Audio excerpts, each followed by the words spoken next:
أعوذ بالله من الشيطان الرجيم بسم الله الرحمن الرحيم۔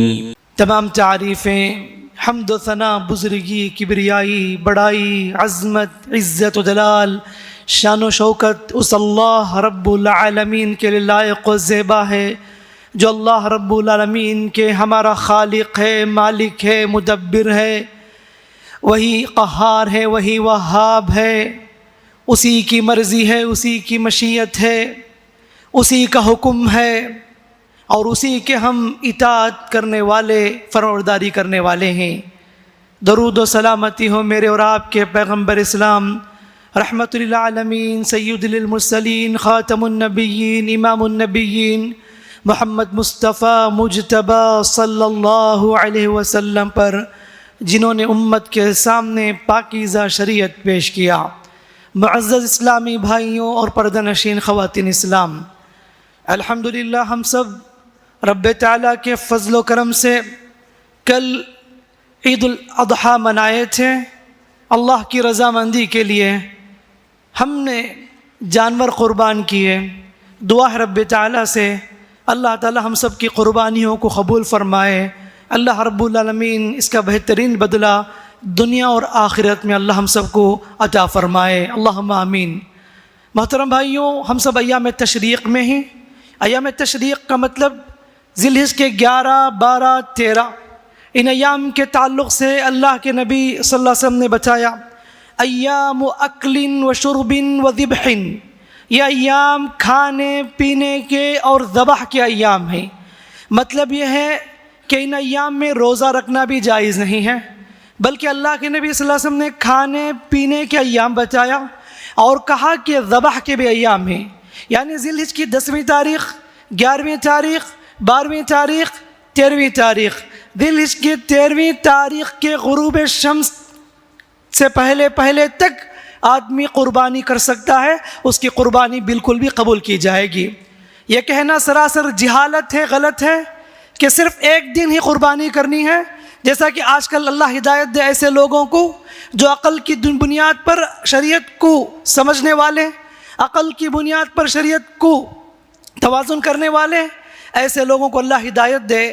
صرف 10ویں تاریخ نہیں بلکہ 11، 12، 13 ان ایام میں بھی قربانی بالکل بھی کی جا سکتی ہے، کیونکہ شریعت یہ شریعت محمدی ہے، کسی خاندان کی شریعت نہیں ہے، کسی کی منمانی مرضی نہیں ہے جو اپنی مرضی سے کہنے لگے صرف ایک دن قربانی کرنا ہے، بقیہ سارے دن جنا نہیں کر سکتے۔ یہ کسی کی جنا اختیارات نہیں ہے، بلکہ اللہ اور اس کے رسول صلی اللہ علیہ وسلم نے اس بات کی ہمیں اجازت دی ہے۔ تو ان ایام میں اللہ کے نبی صلی اللہ علیہ وسلم نے یہ بھی حکم دیا کہ کثرت سے اللہ تعالیٰ کا ذکر کیا جائے، تکبیرات کا اہتمام کیا جائے، اللہ رب العالمین کی کبریائی، عظمت اور بڑائی بیان کی جائے۔ یہ سب اللہ کے رسول صلی اللہ علیہ وسلم نے ہم کو اس بات کا حکم دیا ہے۔ میرے بھائیوں، ہم نے قربانی کی الحمدللہ، کل اور آج بھی کرنے والے کر رہے ہیں اور کل پرسوں بھی انشاءاللہ کرنے والے کریں گے۔ قربانی کے اس موقع پر ہم نے کیا سبق حاصل کیا؟ عید الاضحیٰ ہم نے منائی، قربانی ہم نے قربان کیے۔ ہم نے اس مناسبت سے کیا ہم نے درس حاصل کیا، کیا سبق حاصل کیا؟ کیا محض صرف جانور کی قربانی کر کے ہم سمجھ لیے کہ ہمارے پر یہی فرض رہا کہ ہم بس یہاں تک رک جائیں، یا نہیں تو ہم اپنی زندگی میں سوچیں اور اپنے آپ سے سوال کریں کہ اللہ تبارک و تعالیٰ اس کے ذریعے ہمیں کیا چاہتا ہے، اللہ تعالیٰ کو کیا مطلوب ہے، کیا مقصود ہے؟ یہ بات ہمیں سوچنے کی ہے۔ اسی مناسبت سے میں نے سورہ النحل کی آیت تلاوت کی، جس میں میرے لیے اور آپ کے لیے بہت بڑا پیغام ہے۔ آج کے اس خطبے میں مختصر وقت میں 2-3 باتیں انشاءاللہ بتا کر اپنی بات ختم کروں گا۔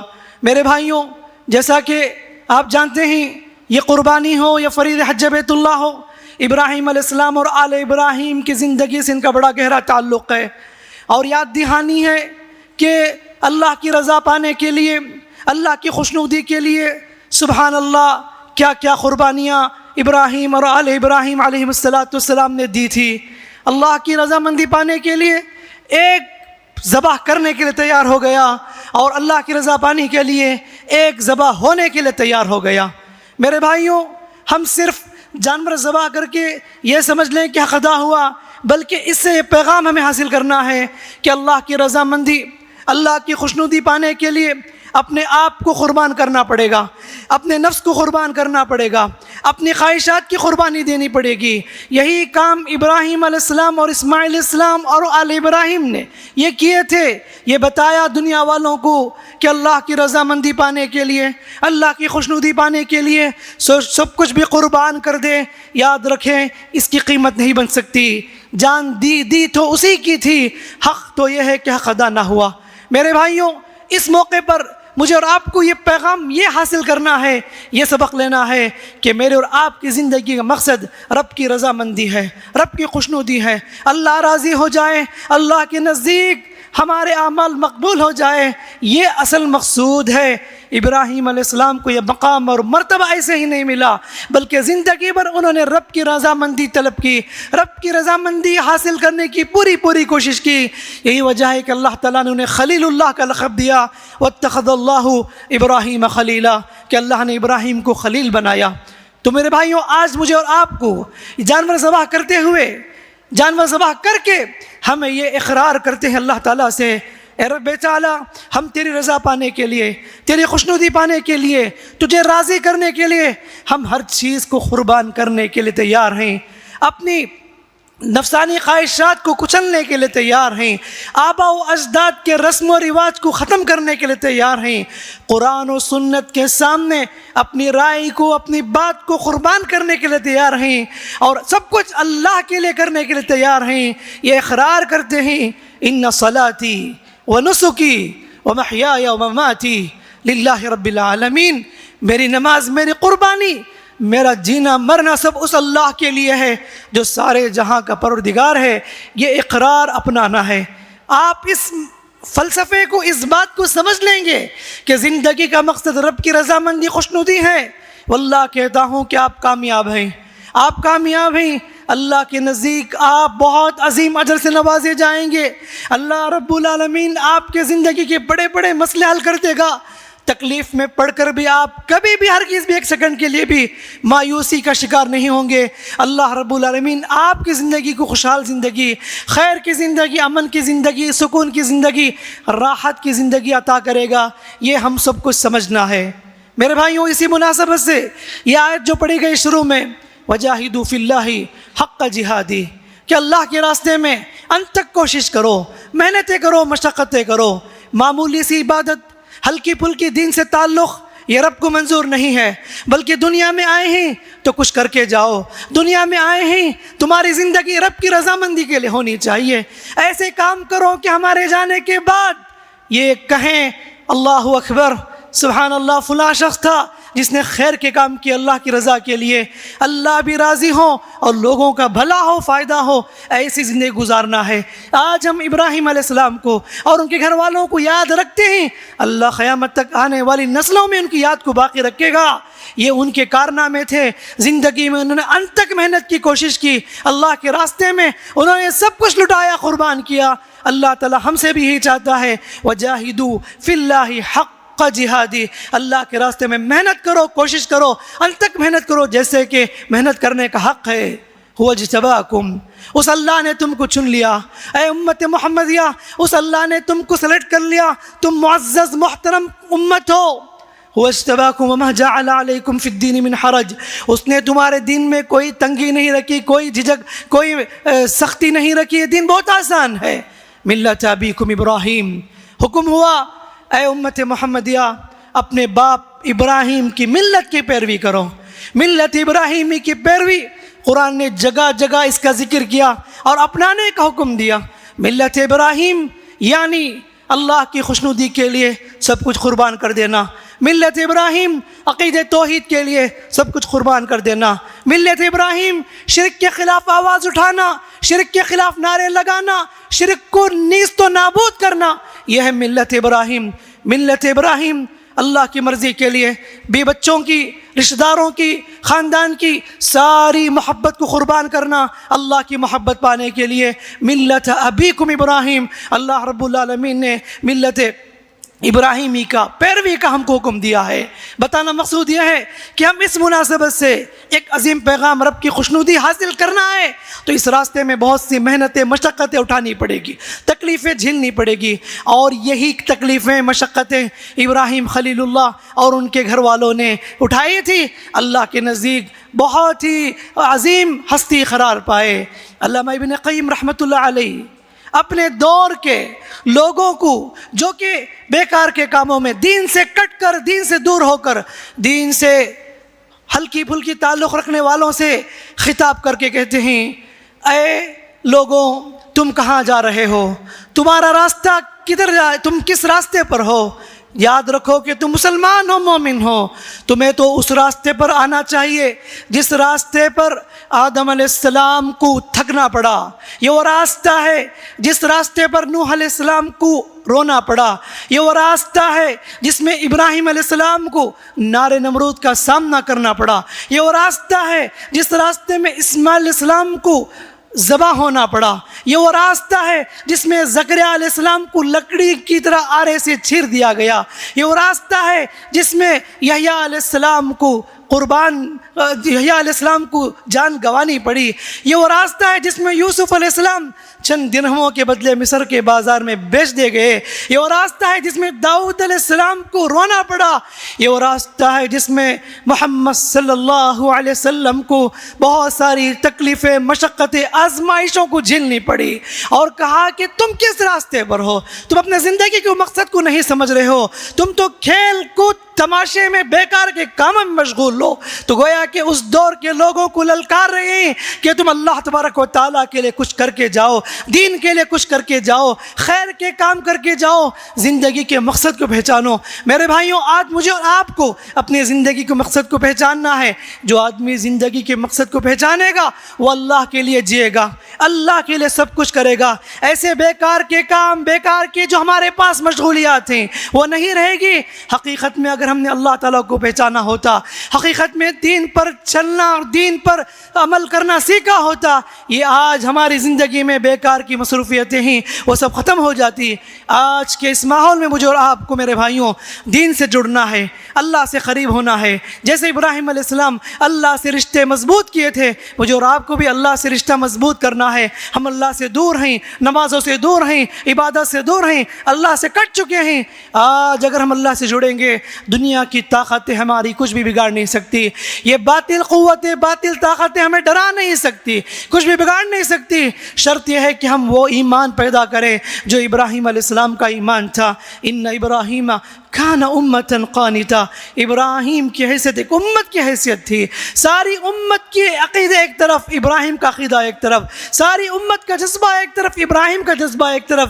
ایسے ایمان ہمیں پیدا کرنا ہے۔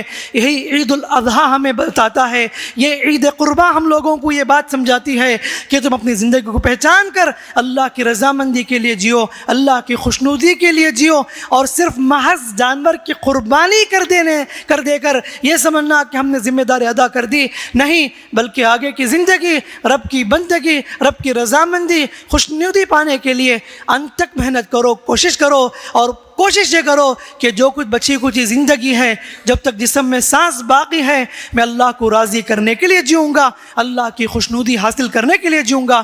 یہ پیغام آج کی اس مناسبت سے مجھے اور آپ کو حاصل کرنی ہے۔ دعا ہے رب تعالیٰ سے اللہ تعالیٰ ہم سب کو کہی باتوں پر، سنی باتوں پر عمل کی توفیق عطا فرمائے۔ رب کی رضامندی اور خوشنودی پانے کے لیے اللہ ہم سب کو توفیق عطا فرمائے۔ اللہ رب العالمین ہمیں جب تک اس دنیا میں رکھے، ایمان پر رکھے، عقیدہ توحید پر رکھے، اللہ ہماری نسلوں کی حفاظت فرمائے، اللہ ہمیں شرک سے دور رکھے، اللہ ہماری نسلوں کو اللہ تعالیٰ شرک سے بچائے رکھے، ہماری موت آئے ایمان پر آئے، اسلام پر آئے، اور موت کے وقت اللہ تعالیٰ ہماری زبان میں کلمہ لا الہ الا اللہ جاری فرمائے۔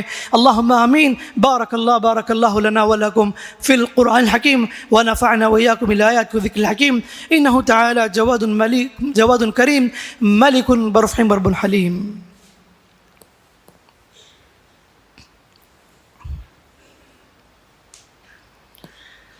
الحمد لله نحمده ونستعينه ونستغفره ونعوذ بالله من شرور أنفسنا ومن سيئات أعمالنا من يهده الله فلا مضل له ومن يضلله فلا هادي له وأشهد أن لا إله إلا الله وحده لا شريك له وأشهد أن محمدا عبده ورسوله أما بعد فأعوذ بالله السميع العليم من الشيطان الرجيم ليشهدوا منافع لهم ويذكروا اسم الله في أيام معلومات على ما رزقهم من بهيمة الأنعام. اللہ تبارک و تعالیٰ نے سورہ حج میں جہاں قربانی کے احکامات، حج کے احکامات بتائے، اس میں سے ایک بات یہ بھی بتائی اللہ رب العالمین نے کہ قربانی کے جانور ذبح کرتے ہوئے کہ تم ان ایام میں اللہ تبارک و تعالیٰ کا خوب ذکر کرو، اللہ تبارک و تعالیٰ کو یاد کرو، اللہ کی کبریائی بیان کرو. ایام معلومات سے مراد ایام تشریق ہیں، جن ایام میں ہر ایک کو چاہیے کثرت سے اللہ تبارک و تعالیٰ کی کبریائی عظمت بیان کرنی چاہیے.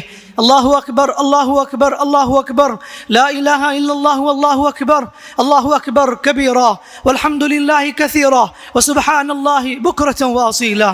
اللہ اکبر.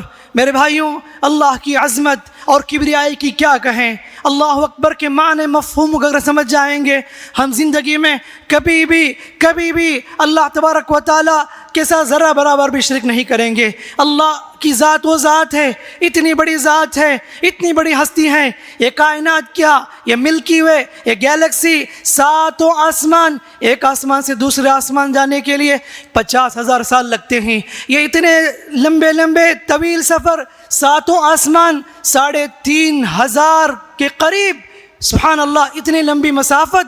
یہ ساری چیزیں، چرند پرند کیڑے مکوڑے، ساری چیزوں کو رکھ لو ایک طرف، سبحان اللہ، اللہ کی عظمت کو پہچانو. یہ ساری چیزیں ایک طرف، اللہ کی کرسی ایک طرف. اللہ کے نبی صلی اللہ علیہ وسلم فرماتے ہیں، لوگوں یہ ساری چیزیں اللہ کی کرسی کے سامنے میدان میں گری ہوئی ایک رنگ کے جیسی ہے. میدان میں اگر ایک رنگ ہو تو وہ کیا حیثیت رکھتی ہے؟ یہ ساری چیزیں اللہ کی کرسی کے سامنے یہ حیثیت رکھتی ہے. وسیع کرسیہ السماوات والارض. اللہ نے کہا اس کی کرسی آسمان و زمین میں کشادگی پھیلی ہوئی ہے. اور اللہ کی کرسی کے سامنے عرش کی بات کیا کہیں، اللہ کے عرش کے سامنے کرسی کی حیثیت میدان میں گرے ہوئے اس رنگ کی طرح ہے. اس عرش پر اللہ تعالیٰ مستوی ہے. الرحمن علی العرش استوى. یہ مطلب ہے اللہ اکبر. اللہ تبارک و تعالیٰ کے سامنے اللہ کے سوا جتنی چیزیں ہیں، اللہ کی کرسی ہو، اللہ تعالیٰ کا عرش ہو، یہ ساری کائنات ہو، یا گیلیکسیز ہو، یا ملکی وے ہو، ساری چیزوں کو سامنے رکھ کر دل سے کہیں اللہ اکبر. اللہ سب سے بڑا ہے، اللہ سب سے بڑا ہے، اللہ ہی کبریائی والا ہے، عظمت والا ہے، بہت ہی کبر رکھنے والا ہے. یہ اقرار کریں اس موقع پر، اللہ اکبر اللہ اکبر اللہ اکبر لا الہ الا اللہ واللہ اکبر اللہ اکبر وللہ الحمد. یہ وجہ ہے کہ اذانوں میں اللہ اکبر کی صدائیں بلند کی جاتی ہے، نماز میں اللہ اکبر کی صدائیں بلند کی جاتی ہیں، اور جمرات میں کنکری مارتے وقت بھی اللہ اکبر کہہ کر مارتے ہیں. قربانی کرتے وقت بھی بسم اللہ اللہ اکبر کی صدائیں بلند کرتے ہیں، اور اللہ تبارک و تعالیٰ کا نام لے کر کبریائی بیان کر کے قربانی ہم لوگ انجام دیتے ہیں. میرے بھائیوں، اللہ اکبر کو آدمی سمجھ لے گا تو زندگی میں تکبر نہیں کرے گا. یہ غرور، یہ تکبر، یہ گھمنڈ، یاد رکھو کوئی کام آنے والی چیز نہیں ہے، بلکہ اللہ تبارک و تعالیٰ کے لیے لائق و زیبا ہے یہ کبریائی، یہ عظمت و عزت و جلال. ایک یہودی نے پوچھا، اے محمد، ہم اپنی کتاب میں پاتے ہیں کہ اللہ رب العالمین ایک انگلی میں ساری کائنات کو، یہ درختوں کو، یہ ساری چیزوں کو مٹھی میں رکھ کر کہتا ہے کہ آج کس کی بادشاہت ہے، کیا صحیح ہے؟ اللہ کے نبی صلی اللہ علیہ وسلم مسکرائے اور وہ آیت پڑھے. کون سی آیت؟ کہا کہ وما قدر اللہ حق قدرہ. ان لوگوں نے اللہ تعالیٰ کی قدر نہیں کہ اللہ کو نہیں پہچانا جیسے کہ پہچاننا چاہیے. والارض جميعا قبضته يوم القیامہ. ساری زمین، ساری کائنات، ساری چیزیں اس کی ہتھیلی میں ہوگی، اور اللہ کہے گا لمن الملک اليوم، لمن الملک اليوم. جو غرور کرنے والے، گھمنڈ کرنے والے، تکبر کرنے والے آج کہاں گئے؟ وہ ظالم، وہ جابر لوگ جو ظلم کرتے آج بولو کس کی بادشاہت ہے؟ آج بتاؤ کس کی بادشاہت ہے؟ للہ الواحد القہار، اس اللہ کی بادشاہت ہے جو اکیلا ہے، غالب ہے۔ میرے بھائیوں، اللہ تعالیٰ کی خوب کبریائی بیان کرو۔ اسی وجہ سے ہر فرض نماز میں ان ایام تشریق میں باقاعدہ سے بلند آواز سے پڑھ کر بتایا جاتا ہے، یہ بتانے کے لیے کہ تم اللہ کی خوب بیان کرو کبریائی۔ چلتے پھرتے اٹھتے بیٹھتے، دکان میں، مکان میں، سفر میں، حضر میں، جہاں بھی ہو ان ایام میں خوب اللہ تعالیٰ کی کبریائی اور ذکر کثرت سے کریں، اس بات کا اعلان کیا جاتا ہے۔ اللہ تعالیٰ سے دعا ہے کہ اللہ تعالیٰ ہم سب کو اس پر بھی عمل کرنے کی توفیق عطا فرمائے، آمین۔ فاعوذ باللہ السمیع العلیم من الشیطان الرجیم، ان اللہ وملائکتہ یصلون علی النبی یا ایھا الذین آمنوا صلوا علیہ وسلموا تسلیما، اللهم صل علی محمد وعلی آل محمد كما صليت على ابراہیم وعلى آل ابراہیم انک حمید مجید، اللهم بارک علی محمد وعلى آل محمد كما باركت على ابراہیم وعلى آل ابراہیم انک حمید مجید، ربنا آتنا فی الدنیا حسنہ وفی الآخرة حسنة وقنا عذاب النار، ربنا آتنا من لدنک رحمة وهيئ لنا من امرنا رشدا، اللهم یا شافی یا کافی اشف مرضانا ومرضى المسلمين وعاف مبتلانا ومبتلى المسلمين وارحم موتانا وموتى المسلمين واغفر لنا ولوالدينا وأمهاتنا وأزواجنا وذرياتنا وإخواننا وأخواتنا وجميع المسلمين والمسلمات يا رب العالمين. ربنا تقبل دعاءنا وقيامنا وأعمالنا برحمتك وجودك وكرمك وحلمك يا أكرم الأكرمين. ربنا تقبل منا إنك أنت السميع العليم وتب علينا إنك أنت التواب الرحيم. صلى الله على خير خلق نبينا محمد وعلى آله وصحبه أجمعين. سبحان ربك رب العزة عما يصفون وسلام على المرسلين والحمد لله رب العالمين.